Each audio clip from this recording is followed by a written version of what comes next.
اعتقد انه لا دورك ولا مهمتك يسمح لك انه يكون في زي ما ساره بتقول اذا كان ده تحذير او اذا كان ده تهديد من اي نوع، لكن في جميع الاحوال ما اعتقدش انه ده دورك او دور المكان اللي انت موجود فيه. واعتقد انه ده اذا كان او اذا كنت حضرتك بتتصور ان ده ممكن يدين محمود كهربا في شيء، فاعتقد انه في المقام الاول بيدين حضرتك، لانه بدايه طبعا اعتقد انه لغه التهديد والابتزاز دي اعتقد انها وتوقعنا واعتقدنا انها انتهت خلاص. يعني فتره مرحله السيديهات والابتزاز والمعلومات والملفات دي خلصت، عدينا منها وانتهت، وما اعتقدش انه جمهور الكوره حابب يشوفها بترجع بشكل او باخر. الجزئيه الثانيه، إذا كان حضرتك عندك ملفات تدين، ليه حضرتك ما ظهرتهاش في أي وقت سابق قبل كده؟ وليه احتفظت بيها عشان تخرجها في توقيت من الممكن إنه يحقق لحضرتك مصلحة؟ بالتالي أعتقد ده بيدين حضرتك. إحنا في الأهلي كنا اتعودنا واتفقنا مع كل جمهور النادي الأهلي، لأنه إحنا عندنا ما يشغلنا بالفعل. يعني إحنا ما بنلتفتش وما بنحاولش إن إحنا نتجر لجزئيه المصادمات الاعلاميه رغم انها كتير جدا.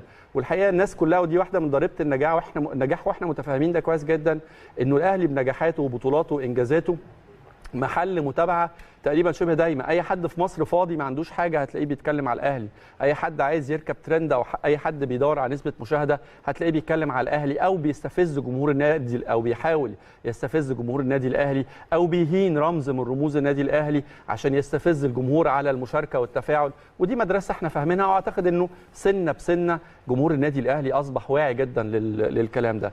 لكن الاهم انه في حاجات كتيره جدا في الرياضه المصريه وفي حاجات كتيره جدا في الانديه الاخرى وخصوصا الانديه المنافسه اعتقد انها ممكن تكون محل اهتمام اكتر من كده بكتير.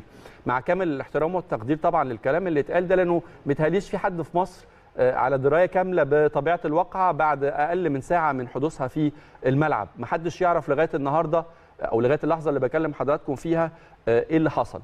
الاهلي، خلينا نبقى متفقين، الاهلي لا يبحث عن انجاز في الفضائيات او في وسائل الاعلام المختلفه. الاهلي ما اختارش انه يكون رقم 35 على العالم، ده كان قرار الفيفا، او 36 على العالم، واعتقد انه في اخر تحديث بقى 42 لان الارقام متغيره حسب مشاركات كل الانديه في العالم. الاهلي ما اختارش ان هو يكون نادي القرن، بالعكس النادي تم ابلاغه طبقا لمعايير وضعت قبل الاعلان عن اللقب بسنين طويله جدا، وتم اعلان كل الانديه الافريقيه بيها، وحصل النادي الاهلي على لقب القرن.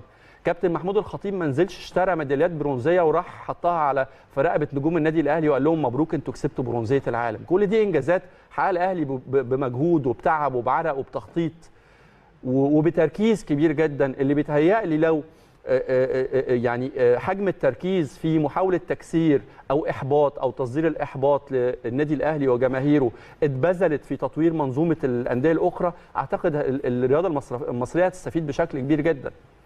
يعني اعتقد انه احنا لو قسنا انجازات النادي الاهلي وانجازات الانديه المصريه كلها اللي حصلت في 20 سنه، ولو توقعنا او تخيلنا انها ممكن تتكرر في 20 سنه الجايه، لكم حضراتكم ان تتخيلوا شكل المنافسه هيكون نوعها ايه، شكل الجماهيريه هيكون نوعها ايه. مش بتكلم بس على انجازات الاهلي، انجازات الاهلي وانجازات الانديه المنافسه. بصوا راجعوا وبصوا في دفاتر 20 سنه فاتت وشوفوا الاهلي حقق ايه. انا اتمنى ان المنافسه تكون دايما موجوده، واتمنى انه النادي الاهلي نفسه فريق واثنين وثلاثه واربعه، لانه ده بيصب في مصلحه النادي الاهلي ومن بعدها بيصب في مصلحه الرياضه المصريه. لكن طول ما احنا بنحاول نكسر في الاهلي ونهدم في الاهلي ونشوه في الاهلي، اعتقد ده ما اعتقدش انه هيودينا نتيجه ايجابيه على الاطلاق. لا بيعطل الاهلي ثبت بالدليل القاطع. يعني في خلال سنتين، حتى انا يمكن ما كملناش سنه في قناه النادي الاهلي، ما بيأثرش. مطبات كتير قوي حصلت علينا في 7-8 شهور وتابعناها، وما منعش الاهلي انه يكون بطل افريقيا وبطل دوري وبطل كاس وثالث عالم، وان شاء الله بطل سوبر افريقي، وان شاء الله بطل سوبر مصري، وان شاء الله باذن الله بطل العشره. فانا بيتهيألي كل الحالات ما تحاولش تخلي الاهلي شماعه تعلق عليها عجزك، ما تحاولش تخلي الاهلي شماعه تعلق عليها فشلك. طول ما انت بتصدر للناس كلها ان في مؤامرات من الاتحادات القاريه والاتحادات الدوليه والاتحاد المصري ولجان التحكيم مش ممكن تعلق ده، او مش ممكن الناس تشتري منك ده لشويه وقت وتفضل مصدقاه لكل الوقت. صعب جدا جدا. عندنا كلام كتير جدا عايزين نقوله لحضراتكم النهارده، وهبتدي الحقيقه بماتش امبارح. يعني احنا يمكن اتكلمنا انا وساره في البدايه كده على مواجهه المريخ، وهو فريق طبعا محترم جدا، لانه في ناس برضه يعني بتتكلم على انه المريخ فريق ضعيف، زي ما كانوا بيتكلموا على انه الدحيل فريق ضعيف، زي ما كانوا بيتكلموا على انه بالميراس فريق ضعيف.